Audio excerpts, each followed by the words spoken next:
Hello everyone, তো আজকের এই ভিডিওটাতে আমি আলোচনা করব WBSI 2025-এর প্রিলিমিনারি প্রশ্নের অ্যান্সার নিয়ে। তো এই ভিডিওটাতে আমি শুধু জিকের প্রশ্নগুলো আলোচনা করব। তো একদম সঠিক উত্তর নিয়ে আলোচনা করা হবে, অবশ্যই তোমরা ভিডিওটা শেষ পর্যন্ত দেখো। তো আমাদের প্রথম প্রশ্ন কি আছে, নিচের কোনটি ভারতের একটি কেন্দ্রশাসিত অঞ্চল? তো এখানে সঠিক উত্তর কি হয়ে যাবে? তো এখানে সঠিক উত্তর হয়ে যাবে তোমার নাগাল্যান্ড। তো নাগাল্যান্ড একটি কেন্দ্রশাসিত অঞ্চল নয়, আর বাকি সব কিন্তু কেন্দ্রশাসিত অঞ্চল। দেন চলে যাব পরের প্রশ্নতে। তো পরের প্রশ্ন আছে আমাদের, আহ, কোন দেশ হাজার দ্বীপের দেশ নামে পরিচিত? তো এখানে সঠিক উত্তর হয়ে যাবে আমাদের ইন্দোনেশিয়া। ইন্দোনেশিয়া হলো হাজার দ্বীপের দেশ। দেন চলে যাব পরের প্রশ্নতে। তো পরের প্রশ্ন রয়েছে আমাদের, নিচের কোনটি ভারতের একটি গভীর জলের সকল আবহাওয়ার উপযোগী বন্দর? তো এখানে সঠিক উত্তর হয়ে যাবে বিশাখাপত্তনম। দেন চলে যাব পরের প্রশ্নতে। তো পরের প্রশ্ন রয়েছে আমাদের, নিচের কার রাজত্বকালে ইবন বাতুতা ভারতবর্ষ পরিদর্শন করেছিলেন? তো এখানে সঠিক উত্তর হয়ে যাবে মোহাম্মদ বিন তুগলক। এর সময় ইবন বাতুতা এসেছিলেন। দেন চলে যাব পরের প্রশ্নতে। তো পরের প্রশ্ন কি রয়েছে আমাদের, প্রতি ডিগ্রি দ্রাঘিমাংশের পরিবর্তনের জন্য নিচের সময়ের সাথে কোন স্থানীয় সময়ের কত মিনিটের পরিবর্তন হয়? তো এখানে সঠিক উত্তর কি হয়ে যাবে? তো এখানে সঠিক উত্তর হয়ে যাবে 4 মিনিটের। দেন চলে যাব পরের প্রশ্নতে। তো পরের প্রশ্ন ম্যাথ রয়েছে, আমরা শুধু জিকে গুলো দেখব। তো সর্বপ্রথম কোন ভারতীয় মহিলা মিস ওয়ার্ল্ড পুরস্কার পেয়েছিলেন? তো এখানে সঠিক উত্তর হয়ে যাবে রীতা ফারিয়া। দেন চলে যাব পরের প্রশ্নতে। তো পরের প্রশ্ন হলো, নিচের কোনটি উষ্ণতম গ্রহ? তো এখানে উষ্ণতম গ্রহ কোনটি হয়ে যাবে ভেনাস, অর্থাৎ শুক্র হলো উষ্ণতম গ্রহ। দেন চলে যাব পরের প্রশ্নতে। তো পরের প্রশ্ন হলো, ভারত ও শ্রীলঙ্কার স্থলভূমি নিচের কোনটির দ্বারা সংযুক্ত? তো এখানে সঠিক উত্তর হয়ে যাবে পক প্রণালী, পাল্ক স্ট্রেট। দেন চলে যাব পরের প্রশ্নতে। তো নেক্সট আমাদের জিকে প্রশ্ন কি আছে দেখব। তো নেক্সট আমাদের জিকে প্রশ্ন, পৃথিবীর দীর্ঘতম মহাদেশীয় রেলপথ কোনটি? তো এখানে সঠিক উত্তর কি হবে? এখানে সঠিক উত্তর হয়ে যাবে ট্রান্স সাইবেরিয়ান রেলপথ। দেন চলে যাব পরের প্রশ্নতে।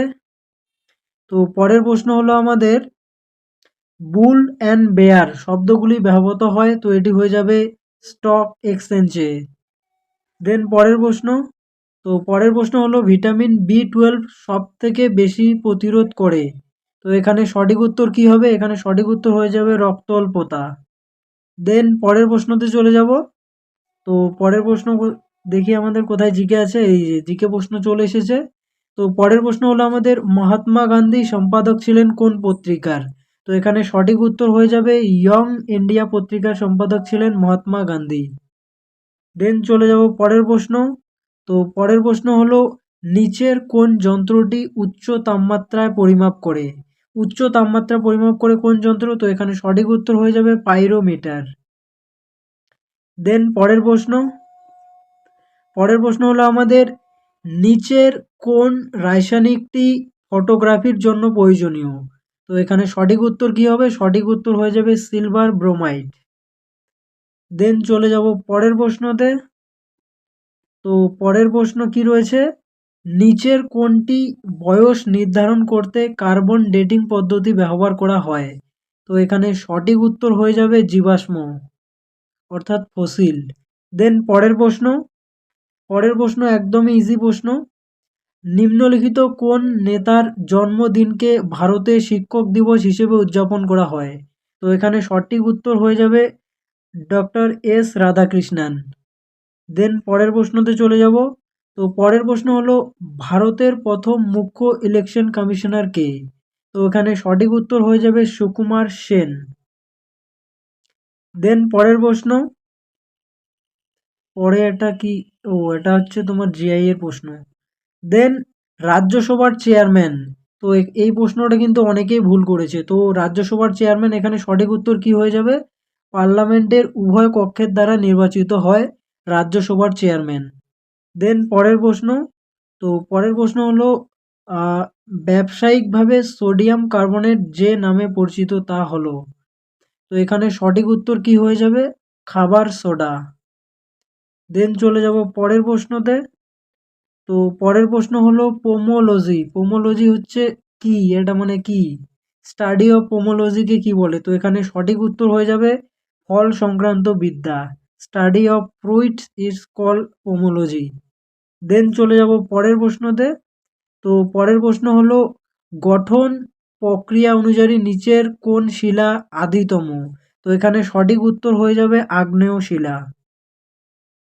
দেন চলে যাব পরের প্রশ্নতে। তো পরের প্রশ্ন চলে এসেছে পরের জিকে প্রশ্ন। তো ইউনাইটেড নেশনস এর সদর দপ্তর অবস্থিত। তো ইউনাইটেড নেশন এর সদর দপ্তর কোথায় অবস্থিত? সঠিক উত্তর হয়ে যাবে এখানে নিউ ইয়র্ক। দেন চলে যাব পরের প্রশ্নতে।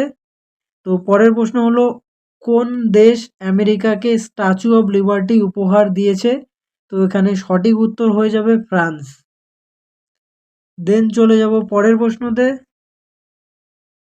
পরের প্রশ্ন হলো সমস্ত আম্লতে যে পদার্থটি থাকে সেটি হলো। তো এখানে সঠিক উত্তর কি হবে? তো এখানে তোমার সঠিক উত্তর হয়ে যাবে 43 প্রশ্ন। তো এখানে সঠিক উত্তর হয়ে যাবে তোমার হাইড্রোজেন। দেন চলে যাব পরের প্রশ্নতে। তো পরের প্রশ্ন হলো বায়ুতে শব্দের গতিবেগ স্বাভাবিক অবস্থায় তো কত থাকে? এখানে সঠিক উত্তর হয়ে যাবে 332 মিটার পার সেকেন্ড। দেন পরের প্রশ্নতে চলে যাব। তো পরের প্রশ্ন কোন দিনটি ওয়ার্ল্ড হেলথ ডে হিসেবে খ্যাত? তো এখানে সঠিক উত্তর কি হবে? এখানে সঠিক উত্তর হয়ে যাবে 7ই এপ্রিল। ওয়ার্ল্ড হেলথ ডে 7ই এপ্রিল। দেন চলে যাব পরের প্রশ্নতে। নিচের কোনটি বহু ব্যবহারকারী অপারেটিং সিস্টেম নয়? তো এখানে সঠিক উত্তর হয়ে যাবে এমএক্স ডক্স। এটি হচ্ছে বহু ব্যবহারকারী অপারেটিং সিস্টেম নয়। দেন পরের প্রশ্ন হচ্ছে স্বচ্ছ আকাশে নীল দেখার কারণ। তো স্বচ্ছ আকাশ নীল দেখার কারণ কি? তো এখানে সঠিক উত্তর হয়ে যাবে আলোর বিক্ষেপণ। দেন চলে যাব পরের প্রশ্নতে। তো পরের প্রশ্ন পরের জিকে প্রশ্ন দেন 1939 সালে কাকে পরাজিত করে সুভাষচন্দ্র বোস কংগ্রেসের সভাপতি হয়েছেন? তো সবাই জানো এর উত্তর পট্টবী সীতারামাইয়া। এখানে হয়ে যাবে সঠিক উত্তর। দেন পরের প্রশ্ন হলো গ্র্যামি পুরস্কার কিসের সাথে সম্পর্কিত? তো এখানে সঠিক উত্তর হয়ে যাবে 59 প্রশ্ন। তো গ্র্যামি পুরস্কার কোন ক্ষেত্রে দেওয়া হয়? তো এখানে সঠিক উত্তর হয়ে যাবে গান বা মিউজিকের ক্ষেত্রে দেওয়া হয় গ্র্যামি পুরস্কার। দেন পরের প্রশ্ন ইউনেস্কো নিচের কোন পুরস্কারটি তাদের প্রদান করে যারা বিজ্ঞানের ভূমিকাকে জনমুখী করার প্রচেষ্টা করে? তো বিজ্ঞানের জন্য কোন পুরস্কার দেওয়া হয়? তো এখানে সঠিক উত্তর হয়ে যাবে কলিঙ্গ পুরস্কার। দেন চলে যাব পরের প্রশ্নতে। তো পরের জিকে প্রশ্ন কি রয়েছে? ভারতে সাহসিকতার সর্বোচ্চ পুরস্কার কোনটি? তো এখানে সঠিক উত্তর হয়ে যাবে পরমবীর চক্র। দেন চলে যাব পরের প্রশ্নতে। পরের প্রশ্ন সন্তোষ ট্রফি যে খেলার সাথে সম্পর্কিত? তো সন্তোষ ট্রফি সবাই জানো ফুটবলের সাথে সম্পর্কিত সন্তোষ ট্রফি। দেন চলে যাব আমরা পরের প্রশ্নতে। তো পরের প্রশ্ন আমাদের কি রয়েছে? পরের জিকে প্রশ্ন নিচের কোন নদীটি ভারতের এলাকা থেকে উৎপন্ন হয়নি? তো এখানে সঠিক উত্তর হয়ে যাবে ব্রহ্মপুত্র। দেন পরের প্রশ্ন নালন্দা বিশ্ববিদ্যালয়ের সাথে সম্পর্কযুক্ত। তো নালন্দা বিশ্ববিদ্যালয় কার আমলে প্রতিষ্ঠা হয়? তোমার হর্ষবর্ধনের সাথে সম্পর্কিত। দেন চলে যাব পরের প্রশ্নতে। লোহিত রক্তকণিকা গঠিত হয়। তো লোহিত রক্তকণিকা কোথায় গঠিত হয়? এখানে সঠিক উত্তর হয়ে যাবে অস্থিমজ্জায়। দেন চলে যাব পরের প্রশ্নতে। তো নিচের কোন পদার্থটি 0°C থেকে 4°C পর্যন্ত উত্তপ্ত করলে আয়নে কমে? তো এখানে সঠিক উত্তর কি হয়ে যাবে? 73 তো 73 এখানে সঠিক উত্তর হয়ে যাবে জল। দেন চলে যাব পরের প্রশ্নতে। তো পরের প্রশ্ন হলো ভারতীয় সংবিধানের নিচের কোন পদের জন্য ইমপিচমেন্টের বিধান নেই? তো এখানে সঠিক উত্তর হয়ে যাবে রাজ্যপাল। দেন চলে যাব পরের প্রশ্নতে। তো পরের প্রশ্ন হলো কোন ধূমকেতু প্রতি ৭৬ বছর অন্তর প্রতিনিয়ত হয়? তো এখানে সঠিক উত্তর হয়ে যাবে হেইলি কমেটস বা হেইলির ধূমকেতু। দেন চলে যাব পরের প্রশ্নতে। পরের প্রশ্ন নিচের কোন দিনটি বঙ্গোপসাগরে মিলিত হয়নি? নিচের কোন নদীটি বঙ্গোপসাগরে মিলিত হয়নি? তো এখানে সঠিক উত্তর কি হয়ে যাবে? তো এখানে সঠিক উত্তর হয়ে যাবে নর্মদা। দেন চলে যাব পরের প্রশ্নতে। তো বাদামি বায়ু বা ব্রাউন এয়ার কথাটি ব্যবহার করা হয়? তো এখানে সঠিক উত্তর কি হয়ে যাবে? তো এখানে সঠিক উত্তর হয়ে যাবে আলোক রাসায়নিক ধোঁয়াশা। এটা হচ্ছে সঠিক উত্তর, আলোক রাসায়নিক ধোঁয়া। দেন চলে যাব পরের প্রশ্নতে। কে পাকিস্তান নামটি উদ্ভাবন করেছিল? তো এখানে সঠিক উত্তর কি হয়ে যাবে? তো এখানে সঠিক উত্তর হয়ে যাবে তোমার চৌধুরী রহমত আলী। দেন পরের প্রশ্নতে চলে যাব। পরের প্রশ্ন।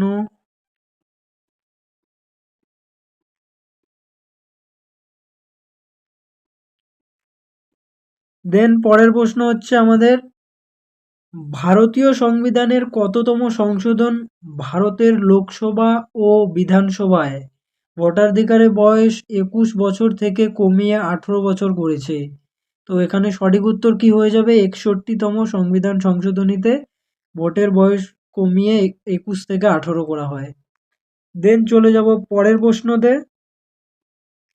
ভারতের প্রথম সংবাদপত্র প্রকাশের পিছনে কার অবদান ছিল? তো এখানে সঠিক উত্তর হয়ে যাবে জেমস অগাস্টার হিকি। দেন পরের প্রশ্ন, নিচের কোনটি বিশ্বের প্রাচীনতম রাজধানী শহর? একদম প্রিভিয়াস ইয়ারের প্রশ্ন তুলে দিয়েছে দামাস্কাস। দেন পরের প্রশ্ন, অনেক প্রিভিয়াস ইয়ার প্রশ্ন দেখছি, কিছু কিছু ম্যাথ ডাইরেক্ট তুলে দিয়েছে। নিচের কোনটি আকবরের রাজত্বকালে সরকারি ভাষা ছিল? তো এখানে সঠিক উত্তর কি হয়ে যাবে? 93। তো এখানে তোমার সঠিক উত্তর হয়ে যাবে ফার্সি। দেন চলে যাব পরের প্রশ্নতে।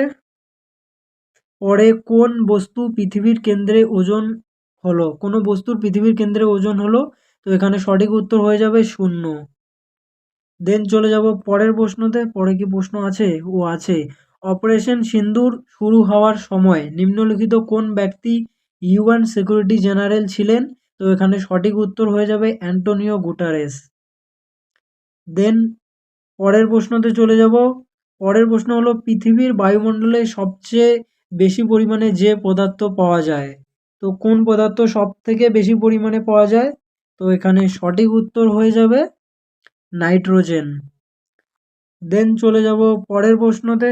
পরে কি প্রশ্ন আছে? আশা করি নেই। সো এই হলো জিকের প্রশ্ন।